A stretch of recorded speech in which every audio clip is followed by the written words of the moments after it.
Hello everyone, कैसे हैं आप सभी। आशा करते हो अच्छे होंगे और मन लगा के पढ़ाई कर रहे होंगे। तो आज की इस वीडियो में हम लोग उपन्यास आगे पढ़ेंगे। जहां तक हम लोग कल पढ़े थे उसके आगे पढ़ेंगे, लेकिन उसके पहले कुछ ज़रूरी बातें। जैसा कि आप लोग भी जानते हैं कि आप लोग तैयारी कर रहे हैं, परीक्षा देने वाले हैं, तो कहने का मतलब है कि प्रतियोगी परीक्षा में ही नहीं बल्कि अपने जीवन की हर परीक्षा में आप कैसे सफल हो सकते हैं, तो इस पे भी हम आज बात करेंगे, जिसको मैंने अपने जीवन में उतारा और मैं अपने जीवन में कैसे मैंने बदलाव लाया और मैंने जो अपने जीवन से सीखा वो मैं आज आपको बताने वाली हूँ। मात्र 4 बातें मैं आपको आज बताऊंगी जिसको आप अपना के बहुत सारी चीज़ें जो है ना अपने जीवन में आसान कर सकते हैं। वो कोई भी परीक्षा हो आप उसे आसानी से निकाल सकते हैं और सफल भी बहुत हद तक हो सकते हैं। जैसा कि आज आप लोग मुझे देखते हैं तो मेरे पास कमेंट आता है दीदी आप बहुत बोल्ड हैं, बहुत बहादुर हैं। मैं ऐसे पहले नहीं थी। मैं किसी के सामने जाने में भी मुझे झिझक होती थी। मैं जब छोटी थी तो किसी के सामने ले जाती थी कि जाएंगे तो प्रणाम करना पड़ेगा, पैर छूना पड़ेगा, मतलब लोगों से मुझे सामने लोगों के आना पड़ेगा। तो मैं ऐसी थी और स्टेज पर चढ़ते समय मुझे बहुत डर लगता था। हालांकि मेरा अंदर से होता था कि मुझे करना है, मैं जाती भी थी, लेकिन हाथ पैर कांपते थे। किसी के सामने बोलने को कह दीजिए जैसे मैं आज बोलती हूँ तो ऐसा कुछ नहीं था। और मैं जैसे आपको आज दिखती हूँ वैसा कुछ नहीं था, लेकिन मैंने अपने अंदर बहुत बदलाव किया है। तो उसमें से मात्र मैं आपको 4 चीज़ें बताने वाली हूँ। हालांकि आप ये सारी चीज़ें जानते भी होंगे, कुछ लोग तो मतलब ये सारी चीज़ें अपने जीवन में कर भी रहे होंगे, बदलाव कर भी चुके होंगे। तो उसमें से पहला ये है कि हमें अपने जीवन में गंभीरता लाना बहुत ज़रूरी है। सबसे बड़ी बात है, मतलब अगर आप अपने जीवन में गंभीर नहीं है किसी भी विषय के प्रति, चाहे वो पढ़ाई हो चाहे जीवन का कोई भी क्षेत्र हो, अगर आप गंभीर नहीं हैं, आपके अंदर मैच्योरिटी नहीं है, तो जान लीजिए कि आप कभी भी सफल नहीं हो सकते हैं। तो इसके लिए करना क्या है, तो मेरे अंदर भी यही था कि मैं मैच्योर नहीं थी पहले। तो इसके लिए करना क्या है, तो जैसे क्या था कि कोई भी सामने जैसे बैठता था मेरे पहले, तो क्या करती थी मैं कि वो व्यक्ति एक बात बोला तो मैं आगे बढ़ के 4 बात बोल देती थी बिना सुने उसकी बातों को। और कुछ व्यक्ति तो ऐसे भी होते हैं कि जो आपकी कमजोरी जानते हैं, वो जानते हैं कि इनसे ऐसी बात करेंगे तो अगला ऐसा जवाब देगा और अपनी बात बताएगा। तो इसका फायदा बहुत सारे लोग उठाए, इसका खामियाजा मैंने बहुत भुगता है अपने जीवन में। तो वही मैं बता रही हूँ कि मतलब बिना सुने मैं आगे आगे बढ़ के सारी बात, जो भावनाओं में बह के सारी बात मैं बता देती थी। तो ये काम आपको नहीं करना है कि अगर आपके सामने बैठ के कोई बात कर रहा है तो आप पहले उसकी बात को सुनिए, समझिए अच्छे से और थोड़ा ठहरिए, रुकिए, सोच विचार के उसके सामने बोलिए। ये थोड़ा करने में थोड़ी दिक्कत होती है, लेकिन वही बात है ना कि जब आपके सिर पर पड़ जाता है तो आप तुरंत सीख लेंगे, लेकिन वैसे सीखने में थोड़ा टाइम लगता है। लेकिन इसे जितना जल्दी आप सीख लेंगे उतना ही अच्छा है। तो समझिए, उनको सोच समझ के बोलिए। ये अपने फैमिली में तो उतना नहीं मतलब जरूरत है, लेकिन बाहर आपको हर जगह ये करने की जरूरत है। मैच्योरिटी लानी, गंभीरता लानी बहुत जरूरी है। किसी को कुछ भी नहीं बोल सकते आप, हमेशा सोच समझ के बोलिए कि अगर मैं बोलूंगा या बोलूंगी तो उसका क्या परिणाम मेरे जीवन में निकलेगा, क्या इसका अंजाम होगा। ठीक है। दूसरी बात यह है कि कोई भी आपको कुछ भी सलाह देता है तो आपको ऐसे ही नहीं मान लेना है बिना सोचे समझे। उस पर आप विचार करेंगे और अपने आप से पूछिए कि अगला व्यक्ति सलाह तो दे रहा है ना, उसकी सलाह आप सुन भी लीजिए आराम से, लेकिन अपने आप से पूछिए कि उस व्यक्ति ने ऐसा कहा मुझसे तो क्या ये मेरे लिए सही होगा, मेरे जीवन में अगर मैं इसको लेके आऊँगा तो क्या इसका परिणाम क्या होगा। तो ये सारी चीज़ें सोच समझ के तब किसी की बात मानिए। ठीक है। तीसरी बात यह है कि आप जो है ना हमेशा अच्छा बनने का प्रयास मत करिए। आप हमेशा किसी के सामने हर समय अच्छा नहीं बन सकते हैं। आप ये सोचते हैं कि अगर मैं उस व्यक्ति की बात को नहीं मानूंगा या नहीं मानूंगी, या वो व्यक्ति जो कहा अगर मैं नहीं सुनूंगा तो वो व्यक्ति मेरे बारे में क्या सोचेगा, तो मुझे कहेगा कि मैं बहुत खराब हूं। तो ये आप मतलब इस चीज को आप बदलाव अपने जीवन में तुरंत लेके आइए, क्योंकि हमेशा अच्छा बनना ये संभव नहीं होता है। सबके लिए आप अच्छे नहीं बन सकते हैं। और जो व्यक्ति जैसा होता है वैसा दूसरों को समझता है, तो आप कितना भी अच्छा कर लीजिए लेकिन उसकी मानसिकता जैसी है ना वो आपको वैसा ही समझेगा। और सबसे बड़ी बात है कि आप थोड़ा सा लोगों को नहीं करना सीखिए। ये चीज मुझे मेरी एक मैम ने बताया था कि तुम करुणा हमेशा किसी को हाँ हाँ मत करो हर चीज में, कि संकोच में कोई कुछ भी कह रहा है जो मेरे हितकर नहीं है वो भी मैं हाँ हाँ करके मजबूरी में, जैसे अच्छा बनने के लिए ना, कि लोग क्या कहेंगे कि ये नहीं किया, मेरी बात नहीं मानी, तो नहीं कर पाना। तो लेकिन ये चीज आप लेके आइए कि नहीं करना सीखिए। आप बिल्कुल सोचिए कि आपके लिए क्या ये सही है कि नहीं है। अगर आपको लगता नहीं तो बिल्कुल नहीं करिए। हाँ, एक बात का ध्यान रखना है कि हमेशा कभी भी दूसरों का कभी भी कुछ गलत ना हो, कभी किसी का अहित ना हो, इस बात को ध्यान रखिए। आप सही हैं कि नहीं सही है ये भी आपको पता है। अगर आप सही हैं तो बिल्कुल भी आपको सोचने की आवश्यकता नहीं है। आप बिल्कुल अपना काम करिए और नहीं करना सीखिए और हमेशा अच्छे बनने का प्रयास नहीं करिए। आप जो हैं वो हैं, अपने आप को स्वीकार करिए। चौथी बात ये है कि कुछ सफल लोगों को फॉलो करिए। जैसे सफल लोग जैसे आपके अगल बगल भी हो सकते हैं, कुछ आपके मतलब जान पहचान के लोग हो सकते हैं। आजकल तो आपको ऑनलाइन भी सब बहुत सारे लोग मिल रहे हैं, तो उनको फॉलो करिए। और जो आपके नज़दीक के लोग हैं उनसे आगे बढ़ के, छोटा बन के जाइए। आप पूछ सकते हैं कि आपने ऐसा क्या काम किया कि जो मैंने नहीं कर पाया। ठीक है, तो आप इसमें कोई मतलब बुराई नहीं है कि आप किसी से आगे बढ़ के ये पूछ रहे हैं कि भाई तुमने ऐसा क्या काम कर दिया कि मैं अपने जीवन में नहीं कर पा रहा हूँ, मैं सफल नहीं हो पा रहा हूँ। ठीक है, तो ये चीज़ें सारी आपको अपनाने की ज़रूरत है। कुछ लोगों को मैंने ऐसा देखा है कि वो लोग दूसरे को फॉलो तो करते हैं, लेकिन अपने आप को श्रेष्ठ दिखाने के लिए उसी की बात उसी को जाके सिखाने लगते हैं, जो कि ये सही नहीं है। आप अपनी गलती को स्वीकार करिए। सबसे बड़ी बात है कि अपनी गलती को स्वीकार करना सीखिए। हमेशा मतलब दूसरों में कमियां निकालना ऐसा कुछ नहीं, अपनी कमियों को देखिए कि मेरे अंदर क्या कमी है, क्या सुधार करने की आवश्यकता है। तो सफल लोगों से जाके पूछिए। कभी कभी ऐसा होता है ना कि कुछ लोग ऐसा समझदारी से कुछ हम लोग को मतलब राय दे देते हैं जो अपने जीवन में हम उतारते हैं और हमारा काम आसान बन जाता है। हमें उतना ज़्यादा मेहनत करने की आवश्यकता नहीं होती है, दूसरों की चीज़ों को अपने जीवन में लाके उसे हम सही कर सकते हैं। तो ये छोटी छोटी बातें हैं जो अपने जीवन में उतार के आप सफल हो सकते हैं और इसे जरूर अपनाइए। अभी तो ये मैंने 4 बातें बताई है, बहुत सारी बातें हैं ऐसी चीज़ों को जो मैंने खुद अपने जीवन में मैंने अपनाया है और मैंने बहुत बदलाव किया है। आज भी मैं बदलाव कर रही हूँ। मैं बहुत बड़ी शिक्षक नहीं हूँ, मैं आप लोगों के जैसे ही एक स्टूडेंट हूँ। अभी मैं हर रोज कुछ नया सीखने का प्रयास करती हूँ और आगे भी मैं कुछ अच्छे लोगों से मैं कुछ ना कुछ रोज सीखने का प्रयास करूंगी। तो चलिए आगे अपने ऊपर। तो यहाँ पे हम लोग देखेंगे मणि मधुकर से 300 पेज नंबर से हम लोग देखेंगे। सरस्वती पांडे की किताब है ये और हम इसके पहले का हम लोग कल की वीडियो में हम लोग पढ़ चुके हैं। तो मणि मधुकर का है, देखिए इनका है सफ़ेद मेमने, पत्तों की बिरादरी, पिंजरे में पन्ना, ये 3 है इनका।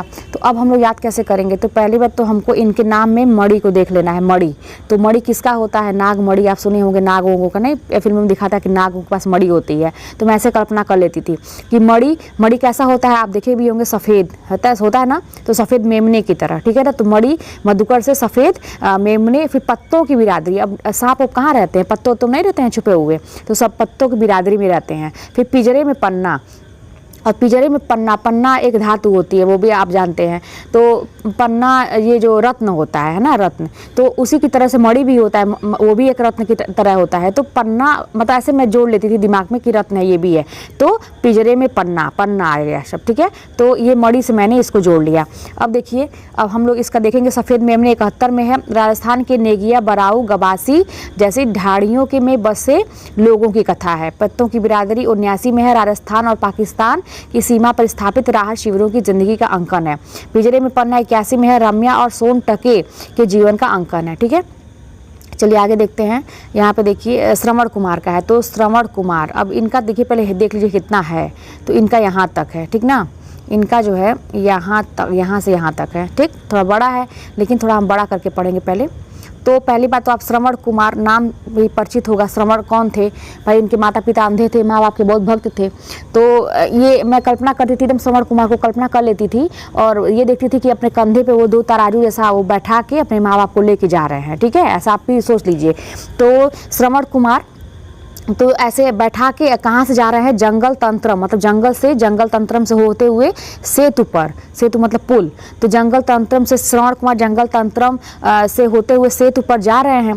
तो सेतु पर वहीं पे एक तरफ लिखा था भारत बनाम इंडिया और एक तरफ लिखा था दर पर झूठ न बोले, एक तरफ लिखा था। नहीं, आप देखिए पुल उल पे जाइए तो साइड में लिखा रहता है कुछ ना कुछ कि आगे मतलब आप धीरे चलिए, ये है वो है। तो इसी तरह से श्रवण कुमार जब माँ बाप को बैठा के ला रहे थे तो जंगल तंत्रम से होते हुए जा रहे थे और उसके बाद सेतु पड़ा, ऊपर सेतु पे चढ़े तो वहाँ पे लिखा था भारत बनाम इंडिया, दर पर झूठ न बोले। उसके बाद क्या हुआ कि वो कहते हैं कि राहु केतु मेरे मरने के बाद चक्रव्यूह रचना। भाई राहु केतु का नाम आप जानते ही हैं कि इतने मतलब ऐसे ग्रह हैं जिसे डर लगता है नाम सुनते ही। तो श्रवण कुमार कहते हैं कि राहु केतु मेरे मरने के बाद चक्रव्यूह रचना अपना। और ये जो आदमखोर है ना, आदमखोर का एक टुकड़ा सच ये है कि ये बहुत हस्तक्षेप करता है। आदमखोर मतलब आदमियों से। तो आदमखोर लोगों का एक टुकड़ा सच यह है कि ये हस्तक्षेप बहुत करते हैं। जैसे कहानी एक नेताजी की होती है। भाई नेताजी लोग नहीं बहुत ज़्यादा बोलते हैं, हर चीज़ में हस्तक्षेप करते हैं। तो मतलब ये एक बस काल्पनिक चीज़ें हैं, मतलब सभी नेता लोग ऐसे नहीं होते हैं और नेता लोग बहुत अच्छे होते हैं। तो जैसे कहानी एक नेताजी की होती है। ठीक है, तो इस तरह से हम देख लेंगे यहाँ पे। तो अब इनका पूरा हम देखेंगे। तो जैसे कहेंगे कि श्रवण कुमार कह रहे हैं कि श्रवण कुमार कह रहे हैं कि जंगल तंत्र में श्रवण कुमार जा रहे हैं, सेतु पे चढ़े तो वहां पे लिखा था भारत बनाम इंडिया, दर पर झूठ न बोले, राहु केतु से कहते मेरे मरने के बाद चक्रव्यूह रचना, और आदमखोर का एक टुकड़ा सच जो ये है कि वो हस्तक्षेप बहुत करता है, जैसे एक कहानी नेताजी की होती है। भाई नेताजी लोग हस्तक्षेप नहीं करेंगे तो कैसे काम चलेगा, तो यही चीज़ है। इसके बाद देखिए जंगल तंत्र में 79 में है, लोकतंत्र की असलियत का चित्रण है, सेतु 81 में है, भारत बनाम इंडिया जो है ये देखिए आपका 83 में है, समकालीन भारत के गांवों की पीड़ा का चित्रण है, दर पर झूठ न बोले 83 में है, समकालीन समाज में फैले आर्थिक राजनीतिक भ्रष्टाचार का चित्रण है, इसमें राहु केतु 84 में है, एक ईमानदार व्यक्ति और भ्रष्ट समकालीन राजनीति का चित्रण है, मेरे मरने के बाद 85 में हिंदी लेखक की नियति का चित्रण है, चक्रव्यूह 88 में है, विश्वविद्यालय परिसर की वास्तविकताओं का अंकन है, आदमखोर 92 में, एक टुकड़ा सच 92 में, हस्तक्षेप 2002 में है। उसके बाद जो है कहानी जो है एक नेताजी की 2005 में है। इसके बाद देखिए आ जाता है आपका मनोहर श्याम जोशी। मनोहर श्याम जोशी जो हैं वो किस्सागो के रूप में प्रसिद्ध हैं, इनके उपन्यास निम्नलिखित है। तो मनोहर श्याम जोशी, तो भाई मनोहर श्याम, श्याम बड़े मनोहर तो थे ही, श्याम है ना कृष्ण जी, श्याम बड़े मनोहर थे ही, तो वो क्या करते हैं कि यहाँ पे देखिए, तो यहाँ पे जो मनोहर श्याम थे बड़े मतलब जोश में आके वो कहते हैं करु करु स्वाहा, है ना, मतलब इतने जोश में आ जाते हैं, मतलब इन सभी लोगों को देख के कहते हैं करु करु स्वाहा, और कसब क्या जाने हरि या हरकुलूस की हैरानी, ठीक है, इतना आप जैसे 3 का पैर बनाइए यहाँ से लेके यहाँ तक। कुछ ऐसे होते हैं ना जिनका कुछ बनता नहीं है, तो लेकिन ऐसे ही आप बार बार बोलेंगे तो याद होगा। तो मनोहर श्याम जो है बड़े जोश में आके कहते हैं, श्याम मतलब कृष्ण भगवान, कि करु करु स्वाहा, कसब क्या जाने हरि या हरकुलूस की हैरानी देखो, ठीक है। और कहते हैं कि टाटा प्रोफेसर जो है ना वो हमजाद है, टाटा प्रोफेसर हमजाद है। तो अगला व्यक्ति कहता है क्या क्या, आप क्या की जगह क्या बोलिएगा, तो अगला व्यक्ति कहता है क्या अजीब, तो कहता है कौन हूँ मैं, कहता है कौन हूँ मैं, अगला व्यक्ति कहता है क्या अजीब, मतलब अजीब सा होकर पूछता है कौन हूँ मैं, ठीक है। तो इस तरह से मनोहर श्याम जोशी जोश में आप कहते हैं करु कर स्वाहा, कसब क्या जाने हरि या हरकुलूस की हैरानी, तो टाटा प्रोफेसर जो है हमजाद है, और तो अगला व्यक्ति कहता है क्या अजीब कौन हूँ मैं, ठीक है। करु कर स्वाहा 80 में है, बम्बई महानगर के फिल्म जगत के यथार्थ का चित्रण है, कसब क्या जाने 87 में एक प्रेम कथा है, हरि या हरकुलूस की हैरानी जो है वो 94 में है, कुमायूं गढ़वाल क्षेत्र के जनजीवन का चित्रण है, टाटा प्रोफेसर 95 में एक स्कूल शिक्षक के व्यंग चित्र का अंकन है, और हमजाद जो है वो आपका 96 में है, बाजारवादी प्रवृत्ति का चित्रण है, क्या अजीब 2001 में है, पूर्वांचल के वाल्मीकि नगर की कहानी है, और कौन हूँ मैं 6 में है, 2006 में प्रसिद्ध भुआल संन्यास के केस पर आधारित है। अब देखिए सुरेंद्र वर्मा, तो सुरेंद्र कौन थे, सुरेंद्र सुरों के इंद्र, है ना, तो इंद्र भगवान से कल्पना कर लीजिए। तो सुरेंद्र जो थे वो अंधेरे से परे थे, मतलब अंधेरे से परे मतलब थे ये, ठीक है ना, मतलब इनको अंधेरे से भी कोई वो बात नहीं थी, ये अंधेरे से भी परे थे, अंधेरे में भी इनको सब कुछ दिखाई देता था, अंधेरे में भी ये चलते थे, अंधेरे से इनको मतलब प्रेम था, ऐसा माना अंधेरे से परे थे, इनको अंधेरे से कोई दिक्कत नहीं थी। तो सुरेंद्र वर्मा अंधेरे से परे थे और कहते हैं मुझे चाँद चाहिए, भाई अंधेरे में तो चाँद निकलता है, तो इसीलिए कहते हैं मुझे चाँद चाहिए और 2 मुर्दों के लिए गुलदस्ता भी चाहिए, ठीक है। सुरेंद्र वर्मा थोड़े अलग टाइप के थे, तो वो अंधेरे से क्योंकि परे थे, उनको अंधेरा पसंद था, तो वो कहते हैं मुझे चाँद चाहिए और 2 मुर्दों के लिए गुलदस्ता भी चाहिए, ठीक है। अब देखिए ये वाला थोड़ा इंपॉर्टेंट है, ये वाला मतलब ये भी इंपॉर्टेंट है, ये भी आता है कई जगह आप देखे होंगे इसको। तो अब देखिए उसके बाद आता है द्रोणवीर कोहली, तो द्रोणवीर के कोहली, तो द्रोणवीर, अब नाम ही आप कल्पना कर लीजिए द्रोण, है ना, महाभारत में चले जाइए, द्रोणाचार्य द्रोण, ठीक है। तो कैसे थे भाई, हवेलियों वाले तो थे ही, बड़ी बड़ी हवेलियाँ नहीं थी उन लोगों को, और उनके बड़ी बड़ी हवेलियों में चौखट भी होते हैं, बड़े बड़े चौखट भी होते हैं। तो द्रोणवीर कोहली जो थे बड़ी बड़ी हवेली, लेकिन बोलिए आप द्रोणवीर कोहली, कल्पना कर लीजिए, पूरा एक पिक्चर चलना चाहिए आपके दिमाग में। तो द्रोणवीर कोहली, और कहते हैं मतलब द्रोणवीर कोहली के पास बड़ी बड़ी हवेलियों वाले थे, और वहाँ पर चौखट भी था, और वहीं पर आंगन या कोठा भी था, खूब बड़ा सा आंगन भी था, है ना, होता ही है बड़े बड़े हवेलियों में। तो ये जो द्रोणवीर थे ये काया स्पर्श करते हैं, काया मतलब शरीर, है ना, तो काया स्पर्श करते हैं किसका, तकसीम का, तकसीम समझिए, कल्पना करिए कोई आदमी था, ठीक है, कोई व्यक्ति था। तो द्रोणवीर जो थे कोहली वो काया स्पर्श करते हैं तकसीम का, और वाह कैंप, कहते हैं वाह कैंप, क्या कैंप लगा है भाई, जहाँ महाभारत का युद्ध हो रहा था तो नहीं लोग रात में रुक जाते थे कैंप, आप देखे होंगे टीवी में कि लोग टेंट लगा के रात में विश्राम करते थे, फिर दूसरे दिन युद्ध होता था। तो वही कहते हैं कि वाह, द्रोण कहते हैं वाह क्या कैंप लगा है, वाह कैंप क्या है, वहाँ पे तो नानी जो है ना वो अपनी पोटली लेके सोई हुई है कैंप में, ठीक है ना। वाह कैंप क्या है, मतलब वाह कैंप मतलब कितना अच्छा कैंप है, नानी भी उसमें पोटली लेके सोई हुई है या बैठी हुई है, जैसा भी आप बोल सकते हैं। आगे देखिए मंजूर एहतशाम, तो मंजूर, इसमें यही शब्द पकड़ लीजिए, मंजूर, ठीक है ना, मंजूर। तो भाई मंजूर, जैसे आप लोगों की भी स्थिति है, तो अभी कुछ दिन के पहले मेरी भी यही स्थिति थी, ठीक है। तो मैं यही सोचती थी जब मैं पढ़ती थी ना, तो बड़ा ऐसे होता है ना कि एक लगता है कि मैं बहुत मेहनत कर रही हूँ, है ना। अभी हम लोग कल बात किए थे जिस पे, लगता है बहुत मेहनत कर रहे हैं, बहुत त्याग कर रहे हैं, कितना कष्ट मतलब हमारे जीवन में है, अपनी तकलीफ ही सबसे ज़्यादा बड़ी लगती है, दूसरों की तकलीफ नहीं लगती है। तो मैं यही सोचती थी। तो मंजूर एहतशाम जैसे मेरे सामने ये नाम आ रहा था, तो मैं अपने ऊपर सोच लेती थी, मैं कहती थी चलो मंजूर है मुझे कुछ दिन और सही, ठीक है। अभी मैं जो तैयारी कर रही हूँ, चलो ठीक है भाई, जितनी भी तकलीफें हैं चलो मंजूर है मुझे कुछ दिन और सही। सूखा बरगद भी मंजूर है, सूखा बरगद मतलब मेरा जीवन जो सूखा पड़ा हुआ है वो भी मंजूर है, चलो भाई ये भी मंजूर है। दास्ता लापता ये भी मंजूर है, जो मतलब मेरी ज़िंदगी से जो कुछ भी लापता है, दास्ता लापता सब मंजूर है। और वशारत मंजिल भी मंजूर है। मतलब इस सारी चीज़ों को मैं अपने जीवन से जोड़ लेती थी कि भाई अभी मुझे सब कुछ मंजूर है, कुछ दिन और सही ये भी मंजूर है, कुछ दिन और मंजूर है, सूखा बरगद भी मंजूर है, दास्ता लापता भी मंजूर है, और वशारत मंजिल भी मुझे मंजूर है, ठीक है। अब चलिए, तो मंजूर एहतशाम। अब देखिए 76 में पति पत्नी के संबंध पर आधारित है, कुछ दिन और। 86 में है हिंदू मुस्लिम समस्या का संवेदनात्मक चित्रण है। दास्तान लापता 95 में इंसानियत के लापता होने की नियति का चित्रण है। वशारत मंजिल जो है 4 में है मुस्लिम समाज के अंतर्विरोधों का चित्रण है। मंजूर एहतशाम जो थे मदरसा और पहाड़ ढलते शीर्षक 2 उपन्यास और लिखा है, ये मतलब 2 उपन्यास और हैं इनके, मदरसा और पहाड़ ढलते, ठीक है। आगे देखिए मिथिलेश्वर।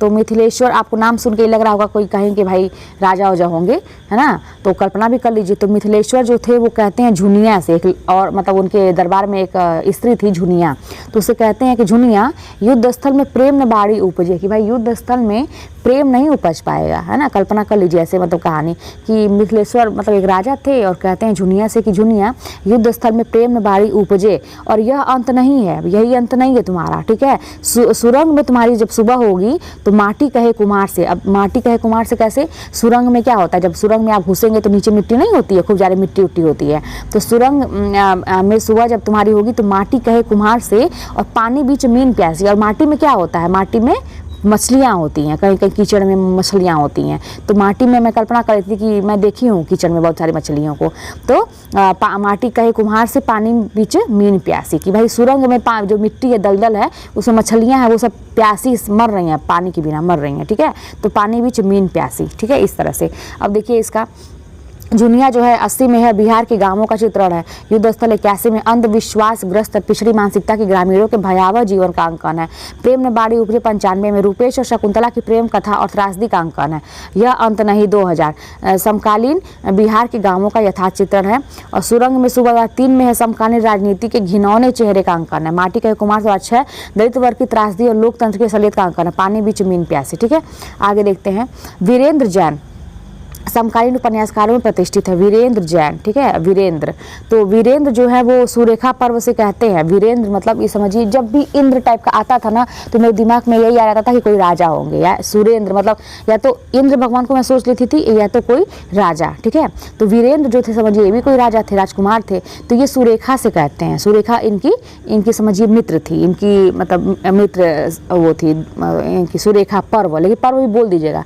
तो वीरेंद्र सुरेखा पर्व से कहते हैं कि सुरेखा पर से कहते हैं कि अनातीत जो है ना प्रतीक एक जीवनी की तरह है, ठीक है। अनातीत जो है प्रतीक एक जीवनी की तरह है जो शब्द वध करता है, शब्दों का वध कर देता है, इतना मतलब वो टैलेंटेड है। तो वीरेंद्र जैन सुरेखा पर्व से कहते हैं, अपनी सहेली मतलब अपने दोस्त से बात करते हैं, कहते हैं कि जो अनातीत है, अनातीत एक व्यक्ति है, समझिए एक व्यक्ति का नाम है अनातीत, ठीक। तो अनातीत जो है वो एक प्रतीक एक जीवनी की तरह है जो शब्द वध कर देता है। और सबसे बड़ा सिपहिया जो है ना, जो सबसे बड़ा सिपहिया है उनके दरबार का, वो डूब के पार निकल जाता है, वहाँ पर पंचनामा करता है ना, इतना मतलब टैलेंटेड है सब। तो वो मतलब अपने राज्य का बखान कर रहे हैं सुरेखा पर्व से। कौन? वीरेंद्र जैन कह रहे हैं कि सुरेखा पर्व अनातीत जो है प्रतीक एक अनातीत जो है वो क्या कहते हैं प्रतीक एक जीवनी है की तरह है जो शब्द वध कर देता है, और सबसे बड़ा सिपहिया जो है वो डूब के पार निकल जाता है और वहाँ पर पंचनामा करता है, ठीक है। अब देखिए सुरेखा पर 78 में है, अनातीत 83 में है, प्रतीक एक जीवनी 83 में है, शब्दवत 83 में, प्रकाशन जगत में व्याप्त अनाचार और प्रकाशन जगत में व्याप्त अनाचार एवं प्रतिभाओं के शोषण पर आधारित है। सबसे बड़ा सिपहिया 88 में पुलिस तंत्र के क्रूर अमानवीय पक्ष का चित्रण है। सिपहिया और पुलिस मतलब इसे आप जोड़ सकते हैं। डूब 91 में है, मध्य प्रदेश के पिछड़े पहाड़ी अंचल की पीड़ा का चित्रण है। पार तो डू उपन्यास का ही विस्तार है ना, ये दोनों संबंधित है। पंचनामा 96 आश्रमों के छद्म और उनसे पनपते भ्रष्टाचार का उद्घाटन है। आगे देखिए, राजकृष्ण मिश्र, तो यहाँ पे जो है राजकृष्ण मिश्र के महत्वपूर्ण उपन्यास निम्नलिखित है, तो इनका है आपका 4 होगा, हाँ 4 है। तो इनका है दारुल सफ़ा है, सचिवालय, कुतुब मनुष्य, मंत्रिमंडल, तो इतना है। तो दारुल ये जो है आपके राजकृष्ण मिश्र, तो जो कृष्ण राज करने लगे है ना, जब कृष्ण जो है कृष्ण भगवान राज करने लगे, कल्पना करिए कि जब वो जाते हैं एक बार, मतलब चले जाते हैं कृष्ण भगवान यहाँ से यशोदा के पास से, तो वहाँ पर कंस का जब वध कर देते हैं, तो जब वहाँ पर राज करने लगे तो ये दारुल सफ़ा से कहते हैं, दारुल सफ़ा एक व्यक्ति है, उससे कहते हैं कि सचिवालय का निर्माण करो, है ना। और कुतुब मनुष्य से कहते हैं कि तुम मंत्रिमंडल का निर्माण करो। मतलब दो भाई उसमें विस्तार करने के लिए राज दरबार में 2 लोग थे, एक का नाम था दारुल सफ़ा, एक का नाम था कुतुब मनुष्य। लेकिन आप लाइन से याद करिएगा तो आपको ज़्यादा सन भी का भी दिक्कत नहीं आएगा। तो राजकृष्ण मिश्र जब कृष्ण राज करने लगे तो वहाँ पर कहते हैं कि दारुल सफ़ा तुम सचिवालय का निर्माण करो और कुतुब मनुष्य तुम मंत्रिमंडल का निर्माण करो, क्योंकि भाई उनको अच्छे से अपना राजपाट चलाना था।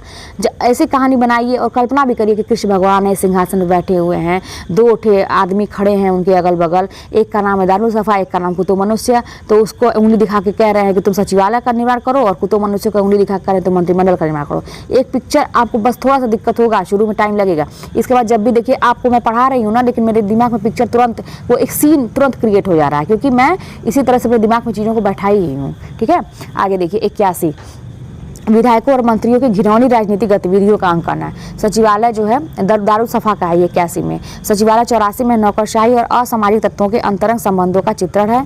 और देखिए यहाँ पे कुतुब मनुष्य 94 में स्त्री पुरुष के व्यक्तित्व निर्माण में परिस्थितियों की भूमिका का अंकन है। मंत्रिमंडल 96 में दारुल सफ़ा सचिवालय उपन्यास का ये भी विस्तार है। ठीक है, अब देखिए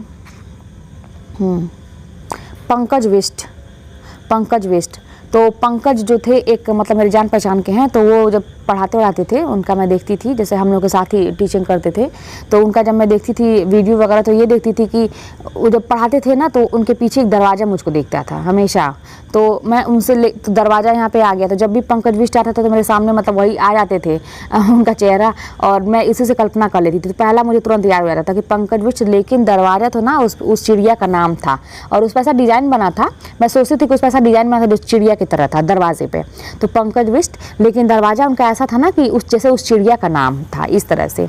तो लेकिन दरवाज़ा 82 में है, दिल्ली के समकालीन लेखक समाज का दस्तावेज है। 89 में है उस चिड़िया का नाम, 89 में है पहाड़ी स्त्रियों की दयनीय स्थिति और शोषण का मार्मिक चित्रण है। आगे देखिए रामदेव धुरंधर। अब रामदेव इतने धुरंधर थे कि वो छोटी मछली बड़ी मछली सबको मतलब मार देते थे, वो छोटी मछली हो या बड़ी मछली सबको मार देते थे, और फिर कहते थे पूछो इस माटी से, है ना, फिर उसी मछलियों से कहते थे कि पूछो इस माटी से। ठीक है, रामदेव धुरंधर इतने थे। तो 83, और देखिए मछली है ना, तो ये माटी आएगा, मान लीजिए मछली है तो उसके बाद माटी, क्योंकि भाई मछली माटी में रहती है, ऐसा कल्पना कर लीजिए। तो छोटी मछली बड़ी मछली 83 मॉरिशस के परिवेश और जीवन यथार्थ का चित्रण है। पूछो इस माटी से 83 में मॉरिशस की अकथनीय पीड़ा का संवेदनात्मक अंकन है।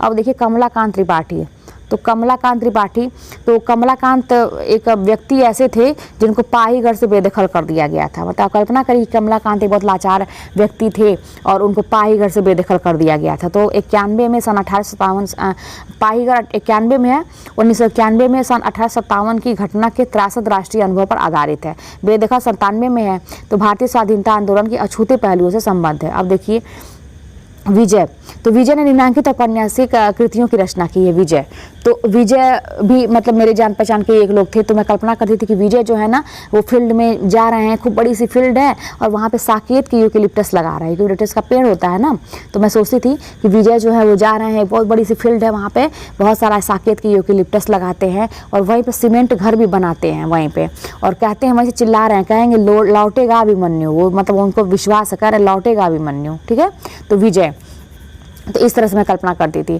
तो यह साकेत की यूकेलिप्टस 91 में है। तो गोरखालैंड आंदोलन में एक चिंतनशील युवक की मानसिकता का अंकन है, और सीमेंट घर 95 में है। तो राजस्थान में बदलती आर्थिक नीति एवं मूल्यहीनता का चित्रण है। लौटे का अभिमन्यु 97 में मध्य प्रदेश की कस्बाई राजनीति प्रतिद्वंदिता का चित्रण है। अब देखिए प्रकाश मनु के महत्वपूर्ण उपन्यास निम्नलिखित हैं। ठीक है, तो प्रकाश मनु के मतलब महत्वपूर्ण उपन्यास हैं कौन कौन से? तो प्रकाश मनु का मतलब एक समझिए प्रकाश मनु एक छोटा सा बच्चा है ना, तो वो कहता है कि यह जो दिल्ली है ये कथा सर्कस है। भाई सर्कस कौन देखने जाता है? छोटा बच्चा ही तो देखने जाता है, तो मनु एक छोटा बच्चा है, तो प्रकाश मनु कहता है कि यह जो दिल्ली है ना ये कथा सर्कस की तरह है, पापा के जाने के बाद मैं वहाँ पे जाऊँगा, है ना, देखने के लिए। भाई उसके पापा हो सकता है मना कर रहे हैं उसको देखने के लिए सर्कस, तो सब प्रकाश मनु कहता है कि यह जो दिल्ली है कथा सर्कस है, पापा के जाने के बाद मैं वहाँ जाऊँगा देखने। तो यह जो दिल्ली है 93 में है पत्रकारिता संसार की घिनौनी वास्तविकताओं का अंकन है। 95 में है कथा सर्कस 95 में है साहित्य जगत की पैतरेबाजी एवं मूल्यहीनता का चित्रण। पापा के जाने के बाद 98 में ईमानदार एवं कला के प्रति समर्पित चित्रकार वसंत देव की कहानी का संघर्ष की कहानी है इसमें।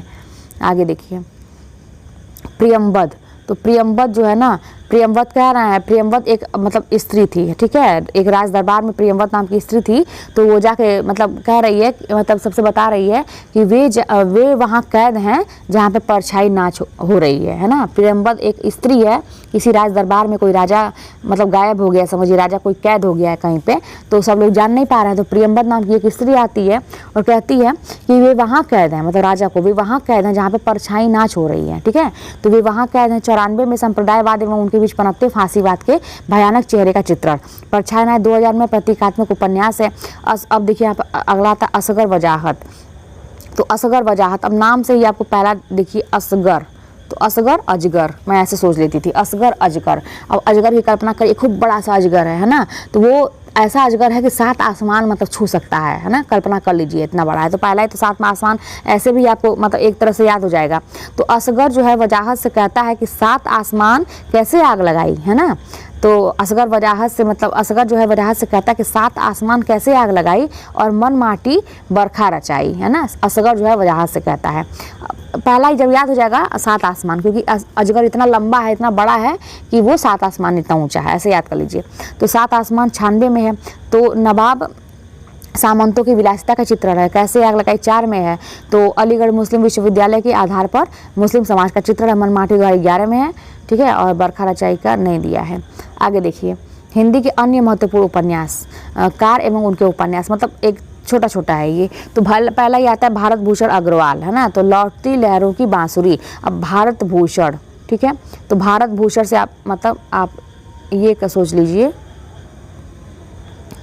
तो भारत भूषण भाई हमारे भारत का भूषण क्या है? लौटती लहरों की बांसुरी है। हमारे देश में भारत में आप जानते ही हैं कि बांसुरी से कितना पसंद किया जाता है, ट्रेडिशनल एक इंस्ट्रूमेंट माना जाता है, तो बांसुरी से ऐसे याद कर लीजिए कि भारत का भूषण क्या है कि लौटती लहरों की बांसुरी है।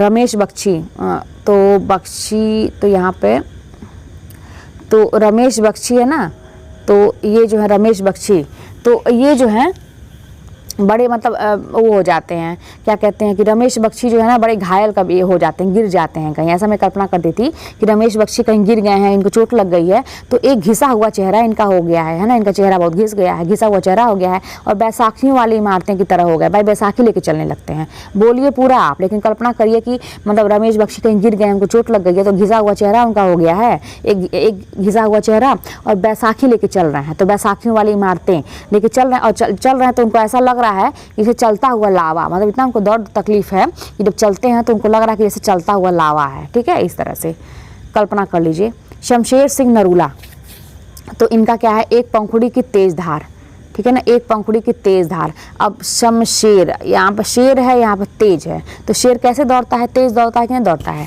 तो यही चीज़ है कि शमशेर सिंह नरूला एक पंखुड़ी की तेज धार की तरह शमशेर दौड़ते हैं, ठीक है, तो एक पंखुड़ी की तेज धार। अब जैसे मान लीजिए आप एक एक शब्द को पकड़ के याद कर रहे हैं, कई बार रिवीजन करेंगे तो वो जो है आपका याद हो जाएगा।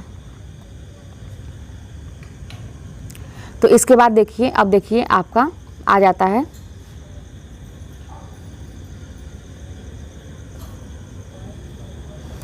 तो इस तरह से हो गया। आप देखिए श्याम व्यास, तो यहाँ पे देखेंगे हम श्याम व्यास, तो व्यास और प्यास, ठीक, व्यास और प्यास, है ना, तो श्याम व्यास एक प्यासा तालाब। अब देखिए जब ऐसे आप याद करेंगे ना तो आपके सामने जब ऑप्शन आएगा तो आप पहचान लेंगे, है ना, जब आप कई बार इसको रिवीजन करेंगे तो जब आपके सामने ऑप्शन दिखेगा ना तो आप बिल्कुल आपको याद आ जाएगा कि किसका है।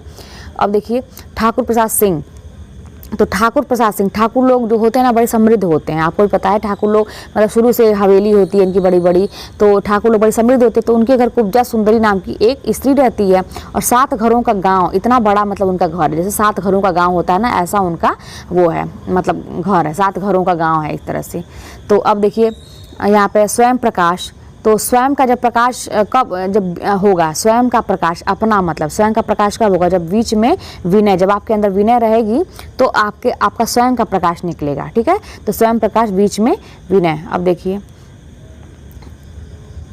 यादवेंद्र शर्मा चंद्र, 1000 घोड़ों का सवार, ठीक है।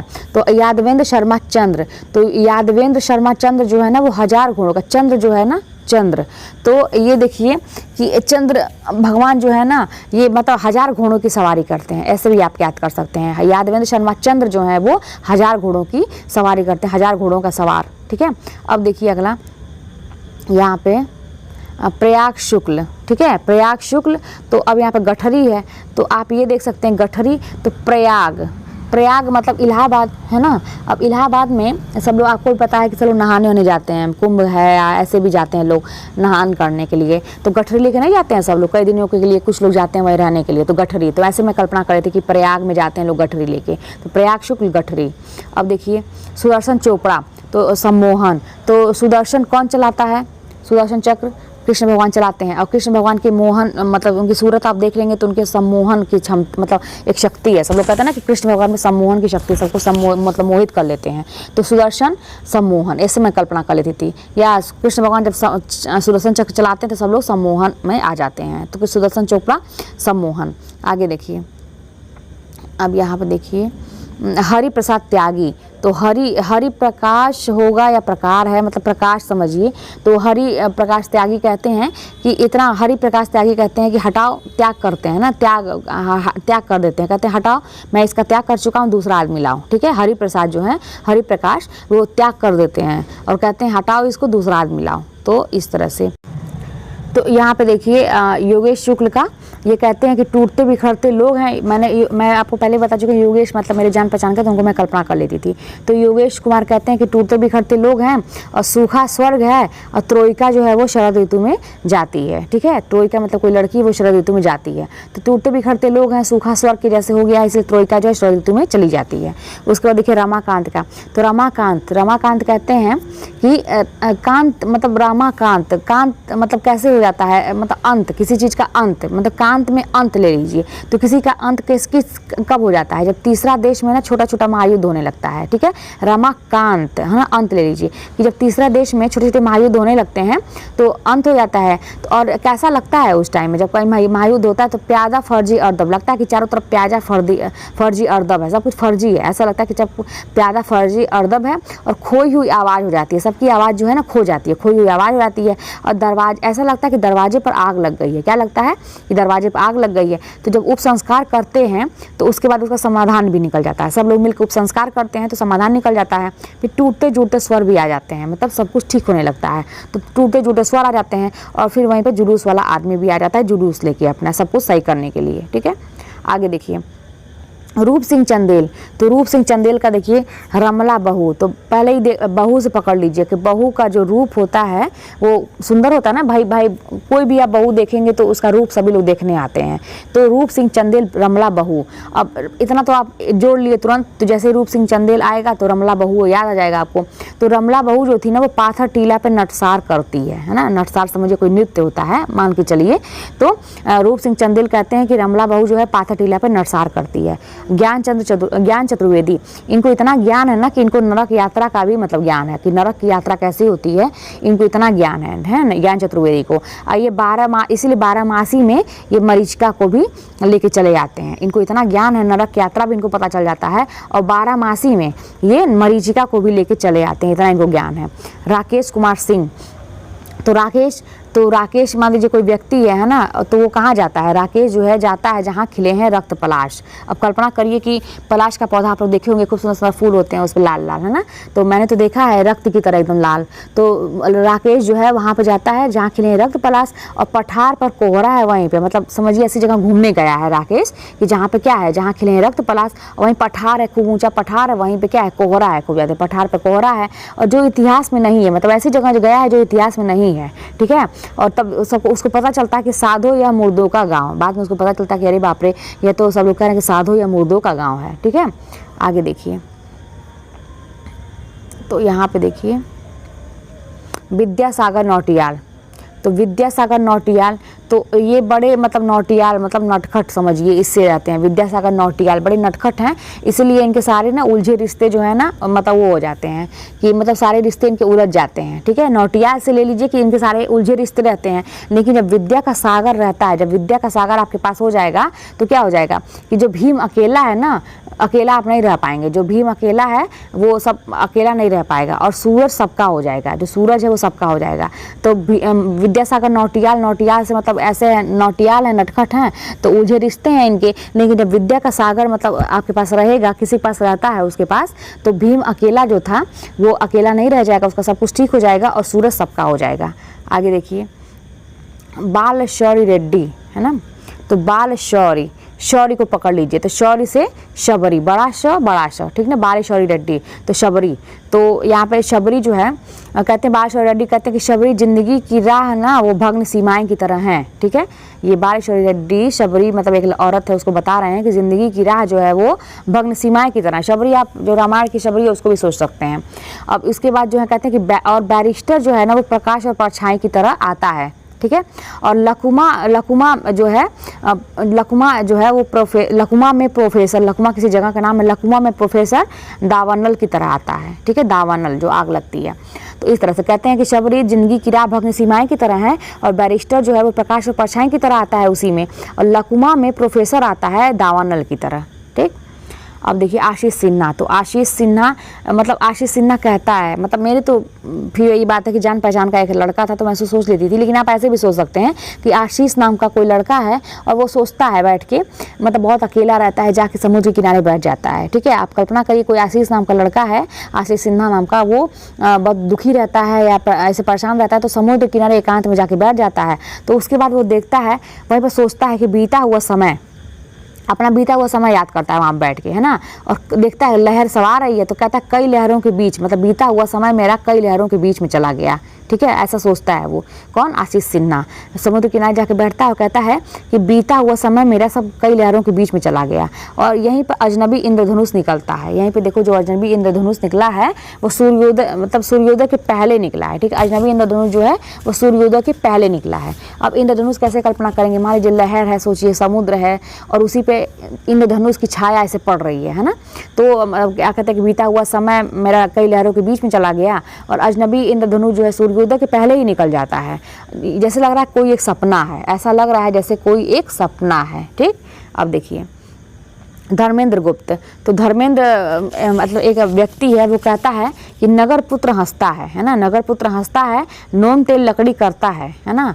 धर्मेंद्र कह रहा है, धर्मेंद्र गुप्त मतलब धर्मेंद्र नाम का कोई आदमी है, कह रहा है कि नगर पुत्र हंसता है, मतलब जो नगर में रहता है ना, जो नगर में रहता है कोई पुत्र तो हंसता है, और नोन तेल लकड़ी करता रह जाता है। भाई जो नगर में आ जाएगा अपना गाँव घर छोड़ के तो नोन तेल लकड़ी तो करेगा। और कहता है गवाह है शेखपुरा, मतलब शेखपुरा एक जगह का नाम है, गवाह है मतलब गवाह है शेखपुरा, कि बहुत सारे लोग आए हैं, गवाह है शेखपुरा। और रिश्ते जो शहर के होते हैं ना वो रंगी हुई चिड़िया के समान होते हैं, कि भाई कब उतर जाएं पता नहीं चलता है, तो रंगी हुई चिड़िया के समय होते हैं, इसलिए इसे विदा मत कहो, है ना, इसलिए इसे विदा मत कहो। चलिए देखते हैं कि धर्मेंद्र मतलब एक लड़का रहता है और जाके नगर में बस जाता है, तो कहता है धर्मेंद्र कि नगर पुत्र हंसता है और नोन तेल लकड़ी करता है, और गवाह है शेखपुरा, और रिश्ते शहर के जो होते हैं वो रंगी हुई चिड़िया के समान होते हैं, इसे विदा मत कहो। इसीलिए आगे देखिए, अब शिव मूर्ति का है, शिव मूर्ति का है तर्पण, है ना, और त्रिशूल, तो ये तो आपको याद ही हो जाएगा। शिव की मूर्ति, शिव का कल्पना कर लीजिए मंदिर, तो वहाँ पे तर्पण उर्पण करते हैं ना, पूजा पाठ करते हैं, त्रिशूल होता है वहाँ पे, इस तरह से शिव मूर्ति, शिव के मूर्ति में होता है त्रिशूल होता है, हम लोग पूजा पाठ करते हैं, तर्पण करते हैं। अमृतलाल मदान, तो सिंधु पुत्र, ठीक है, तो अमृतलाल मदान सिंधु पुत्र, ठीक।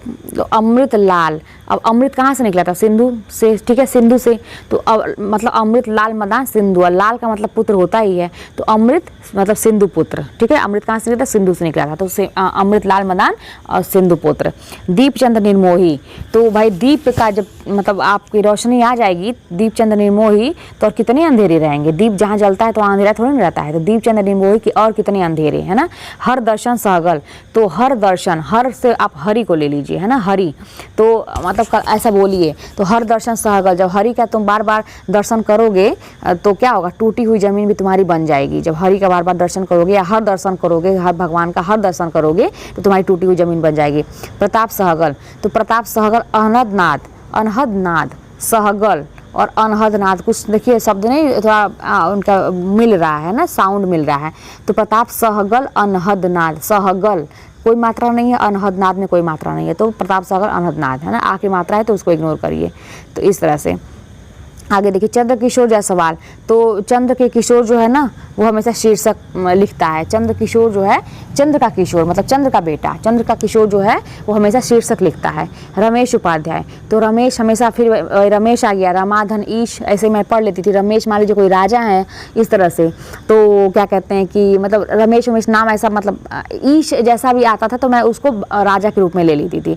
तो रमेश जो है वो हरे फूल की खुशबू मतलब उनको चाहिए, हरे फूल की खुशबू सूंघते हैं, राजा थे ना, तो हरे फूल की खुशबू मतलब बहुत चूजी थे, तो उनको हरे फूल की ही खुशबू चाहिए। अब यहाँ पे देखते हैं, यहाँ पे गिरीश पंकज, गिरीश पंकज मिठलबरा की आत्मकथा, तो गिरीश पंकज, तो इसका क्या आप देखेंगे कि गिरता है क्या, मिठलबरा क्या, मिठलबरा आप कल्पना करिए कि आम नहीं होता है, मीठा जो आम होता है वो क्या करता है? जमीन पे गिरता है ना, चूता है पक के, तो गिरीश पंकज बोलिए पूरा, लेकिन गिरता है क्या? मिठलबरा, आम, आम है ना, मिठलबरा ऐसे। तो गिरीश पंकज मिठलबरा की आत्मकथा।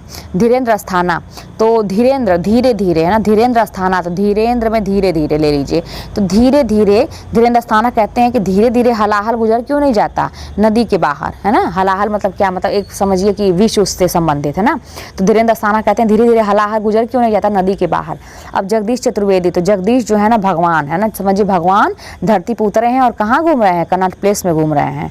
आगे देखिए, मदन दीक्षित, तो मदन दीक्षित मोरी की ईंट, तो म से मदन और म से मोरी, है ना, ऐसे मैं याद कर, जो मदन दीक्षित आता था तो तुरंत मोरी की ईंट याद कर लीजिए।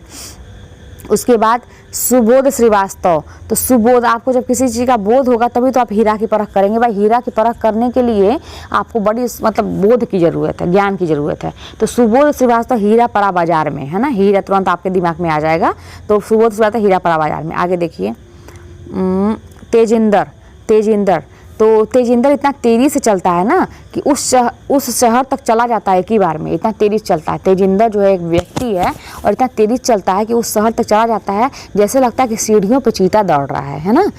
तेजिंदर जो है इतना तेज़ी से चलता है, उस शहर तक पहुंच जाता है तुरंत, और जैसे लगता है कि सीढ़ियों पे चीता चल रहा है, इस तरह से चीता दौड़ रहा है।